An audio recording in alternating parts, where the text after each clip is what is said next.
একজন ভদ্রলোক সে চাকরি সূত্রে বদলি হয়ে গেছে। সে বদলিতে সেখানে যাবার পর সেখানে তার ফ্যামিলিকে নিয়ে যেতে পারেনি। ফলে তাকে একটা কাজের মাসি, রাত দিনের কাজ করা, রান্না-বান্না করে দেওয়ার জন্যে একজন কাজের মাসির খোঁজ করতে হলো। সেই কাজের মাসির একটা পেল। তখন সে কাজের মাসিকে বলছে, "দেখো, এ এই তো আমি একজনের মাত্র কাজ, আমি একাই থাকি। খুব বেশি কিন্তু মাইনে তুমি চাইবে না, এটাই তো।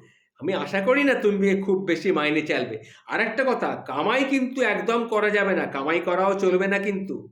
তখন মাসি উত্তর দিল, "সব তো আর বেশি চাওয়া যায় না দাদা। হ্যাঁ, তুমি সরকারি চাকরি করো জানি। কিন্তু কোন সরকার তা আমি জানি না। একটা সরকার মাইনে বেশি দেয়, আর একটা সরকার ছুটি বেশি দেয়। তা তুমি যেটা বেশি পাও সেটাই আমাকে দিও। অন্যটা না হয় কমই দিলে একটু।"